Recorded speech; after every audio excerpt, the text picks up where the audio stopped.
Because if we don't have self-awareness, we don't have a foundation to hold our boundaries. When we set clear boundaries, it allows us to minimize the habits and behaviors that are not good for our overall well-being.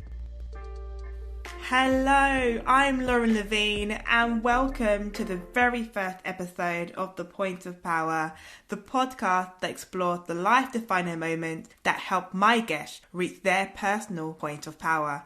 And by listening, I hope you'll find yours too. I was listening to an audiobook the other day by Lavene, and she said, the point of power is in the present moment. And I'm so grateful that you're using this very moment to listen to the Point of Power podcast.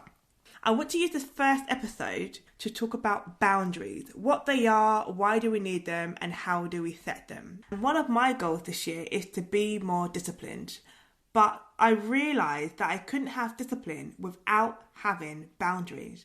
When we set clear boundaries, it allows us to minimise the habits and behaviours that are not good for our overall well-being, as boundaries can actually be seen as a form of discipline.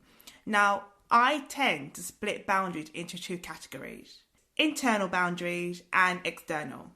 Internal boundaries are setting boundaries with yourself, and external boundaries are setting boundaries with others. So simple, right? Internal boundaries can cover things like not staying up late, not taking on more work than you can handle. So, what's an example of an external boundary? If you remember, external boundaries are about setting boundaries with others. So it could be who you allow in your personal space or setting the expectation of how someone speaks to you. I want you to take a moment to just pause and reflect and think about a time where you may have needed to put a boundary in place. So nod your head or put your hand up if you've ever said yes to something when everything in you just really wanted to say no. And if you're driving, safety first, please. I want to see both hands on the wheel. Or nod your head if you've gone against your own gut instinct. You've never really taken into account whether that situation or that circumstance was right for you, but you kind of just went and did it anyway. Okay, well, nod your head if you've broken your own boundaries. And I'm sure all of you have done at least one of those things, if not all of them. And that's totally fine and it's okay. But it's just to get you to think about a time when you realise you needed a clear boundary.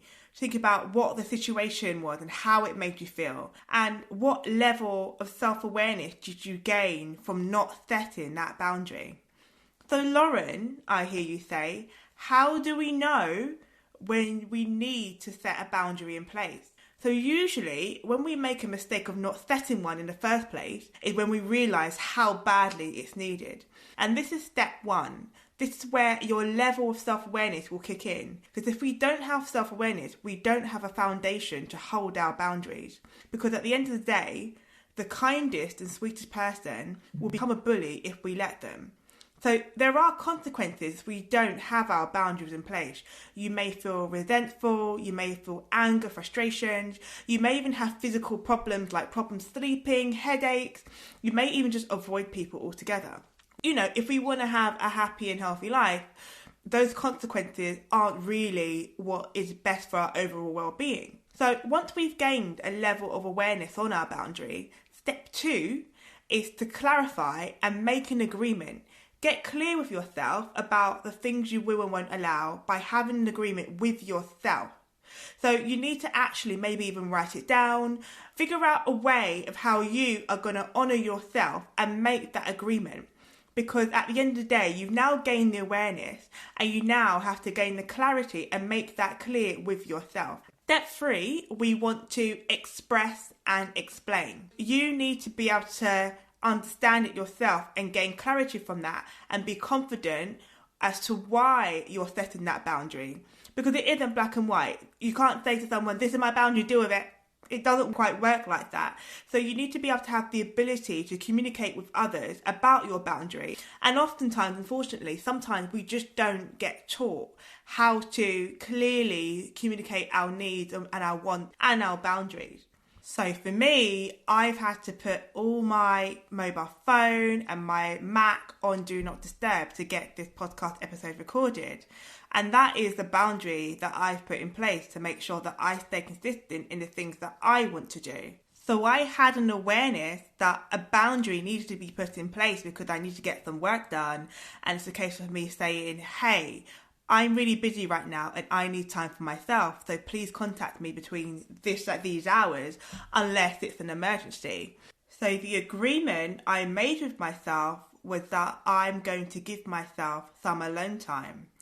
And then I had the confidence, because I gained the clarity and made the agreement, to then express and explain that to other people. Now that friend would have to, well, they wouldn't have to, but I've expressed an expectation of the boundary that I put in place and that I would like them to honour that. So it's about me then, like I said, getting clear on what my boundary is, expressing and explaining that, not just to myself, but other people, and then still being consistent within that boundary. And step 4 is about consistency. And this is where it comes back to the whole discipline, because as I said in the podcast episode earlier, boundaries can actually be a form of self-discipline. And it's about you having the ability to practice that consistency. There is something that we all have in common, and that's free will. So you are more than welcome to exercise your free will and change your mind. I would suggest to think why. Is it because it doesn't align with you in some way? Why is that? What is that reason? Does the boundary negatively affect your mental well-being? And remember, setting boundaries isn't easy. And that comes to my next step in step 5. And that's grace. Like, you deserve the same level of grace and compassion that you give to others. As I said, setting boundaries is not easy, especially if you're someone that doesn't like conflict, you're a bit of a people pleaser, and you don't want to upset someone, which is completely understandable. But what you need to realise is actually that setting boundaries is a way for us to be kinder to ourselves. So it's about you being realistic and having realistic expectations of how you want people to treat you. And you know the saying that you have to teach people how to treat you. And in some circumstances, it's about learning how to be kinder to yourself. If you've loved this podcast episode, please be sure to leave a review and hit subscribe. I'm launching a free workbook which you can download so that you too can reach your point of power. To get the notifications, you can go to the link in my Instagram bio and sign up to my mailing list. I'm Lavene and I will see you in the next episode.